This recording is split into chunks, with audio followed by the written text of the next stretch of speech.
What's up, folks? Got a new review coming today. Donkey Kong Bonanza. Just kind of finished it up. Been playing it off and on here for a while, ever since it's released.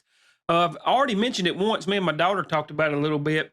It is a pretty awesome game, but after finishing it and going through the whole game, just want to give my thoughts real quick.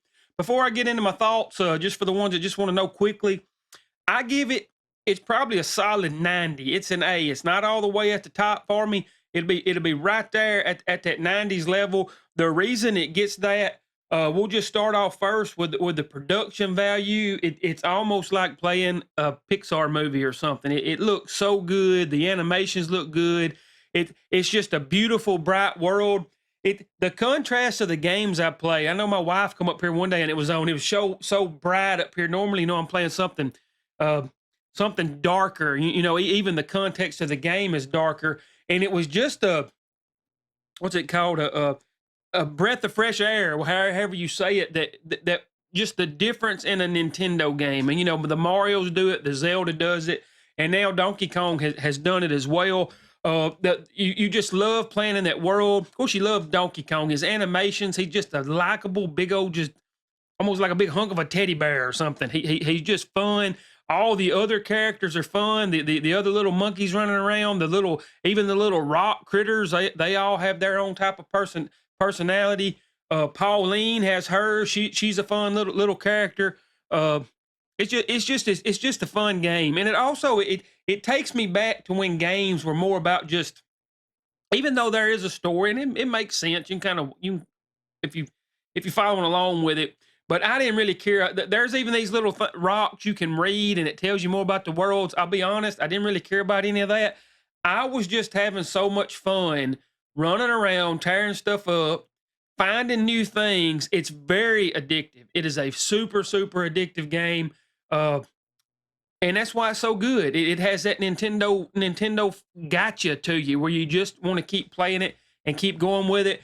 Everywhere you look, there's something new to find, something new to explore. It has these little shrine like things, almost like the Zelda series does, where you go inside the shrine and you got to do some type of trial to overcome it. There's a lot of cool ones. My favorite one is almost like a rampage type thing, where you're going up like a tower and you got to tear the tower down. It's actually a building, and you got to tear that building down. I thought those were so neat. They look so good. It just has so much to it, kind of as you're playing it.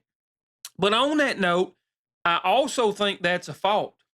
I almost think there's too much of that. It's so easy, if you're like me and you want to do everything and you got a little bit of that ADD, it's so easy to get distracted and get off of the main course. I know a lot of people like that, but I kind of like to do some of it. This one's just so much. It's almost like, what do I do? Where do I go? Do I just keep digging here? Do I keep digging there? Because you can almost destroy an entire level. He's so stout, and it's so much fun. Uh, he changes into different these different animals as he gets his power ups. Uh, there's really only two of them I really like. One of them, to me, I only used it for the stage it was in. Uh, the main one is, to me, is the best one, where he's just super powerful, and I love the elephant one. The elephant one's powers is fun.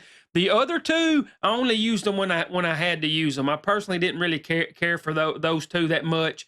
Those two superpowers that you got to use. Something at the end. I love what happens. If you're an OG Donkey Kong fan, you're gonna love what happens at the end. Some people don't like it. It did happen super, super quickly, and the story almost, it doesn't explain why what happens. But when it does, OG fans, I was so excited. I was like, yes. And then the boss battles at first, they're kind of okay. You're kind of learning them and doing them.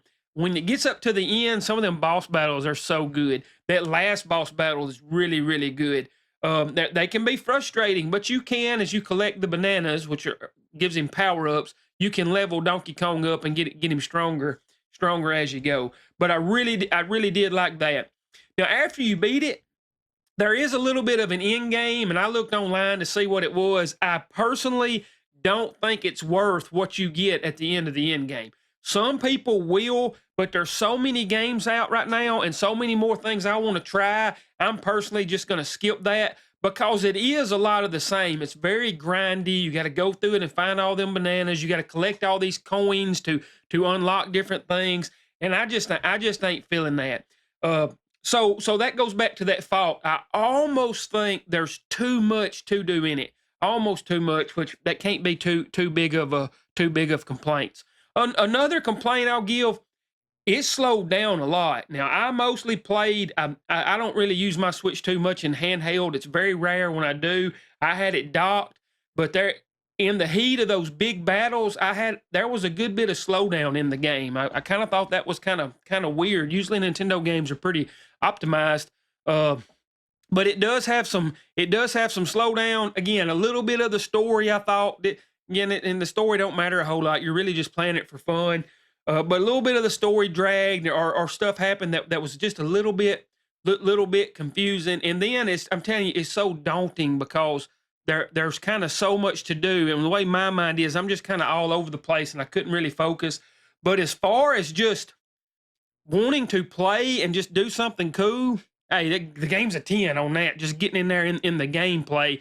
But when it chugs a little bit, some of the story and some of the other things I mentioned, it does bring it down some. It's not a full perfect game to me, but it's right there to me. It gets a solid A. I encourage everybody to give it a try. I had somebody was talking about the Switch 2, and they said, "Oh, it's just for kids and it's just for people with families." Yeah, the Switch 2 is great for kids and it's great for people with families. But I'm gonna tell you, as an OG gamer, I've gamed since I was 6 years old on the original Nintendo. I've played a little bit of Atari, but I was mostly grew up with that Nintendo age. It's hard to beat a Nintendo game. And if you're knocking Nintendo because you think it's kiddie, you have no idea that they started that they didn't start it, but there was a huge push. They're the reason gaming got so big, and you're doing yourself a disservice if you miss out on Donkey Kong. I'd even say Mario and the Zelda games too. But anyways, that's my take on it. I'd love to hear what you guys think that has played it. Hit me up in the comments and let me know. As always, thanks for watching. Hope you all have a great one.